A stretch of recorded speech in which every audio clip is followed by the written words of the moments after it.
Si vous êtes nouveau sur la chaîne, n'oubliez pas de vous abonner et d'activer la cloche de notification. On commence.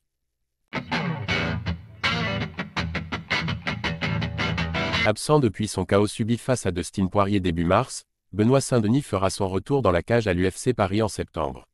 Coach de Manon Fiorot, Aldric Cassata a d'ailleurs livré son analyse sur le prochain combat du phénomène français. 6 mois après sa défaite contre Dustin Poirier, c'est un nouveau gros défi qui s'impose à Benoît Saint-Denis. Renato Moicano n'est certes pas un monstre du même acabit que The Diamond, mais le Brésilien n'en est pas moins 10e du classement des poids légers de l'UFC. Le vaincre à Paris fin septembre pourrait donc ouvrir les portes du top 10 aux combattants français. La manière parfaite de rebondir, en soi. Attention cependant car Moicano est un adversaire très expérimenté, lui qui compte pas moins de 25 combats en carrière.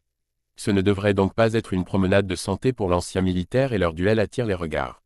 Entraîneur de Manon Fiorot, Aldric Cassata a abordé le sujet en interview avec le média Fight Means. Le coach de Manon Fiorot cache sur le prochain combat de BSD. Les deux combattants sont assez bagarreurs et encaissent. Je pense qu'il a un avantage sur le kicking range allonge des coups de pied. La première clé pour moi, c'est la distance. Benoît a cet avantage. Les deux frappent fort mais à ce niveau-là, dans cette catégorie en tout cas, Benoît a un avantage. Je pense qu'il frappe un peu plus fort. Cassata en rajoute une couche, soulignant d'autres potentiels facteurs X pour le Nîmois. Le pourcentage de réussite des takedowns est également une clé pour BSD. Le combattant qui aura le meilleur pourcentage de takedowns gagnera. La gestion de l'énergie sera une clé. Renato travaille avec des gars qui ont déjà affronté Benoît, cela donne un avantage. Donc la gestion de l'énergie sera importante. Ça va également de pair avec le pourcentage de réussite de takedowns. Si tu as du mal avec tes takedowns, tu auras une mauvaise gestion énergétique. S'il mixe bien sa lutte avec son striking qui a évolué, il y a de très bonnes choses à voir. Aujourd'hui, il est capable de fatiguer son adversaire en imposant son rythme et ses momentum.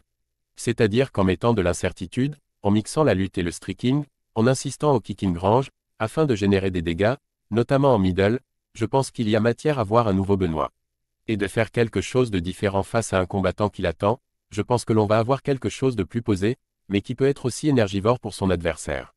La stratégie semble claire pour le coach de The Beast qui attend de son côté un title shot chez poids mouche féminin de l'UFC. Reste à savoir si ces remarques tomberont dans l'oreille d'un sourd ou si BSD s'en servira. Le striking, les takedowns et la gestion du rythme. Si Benoît Saint-Denis parvient à contrôler ces trois éléments à l'UFC Paris, alors Aldric Cassata le voit l'emporter sans mal face à Renato Moicano. On espère évidemment que l'ancien militaire y parviendra.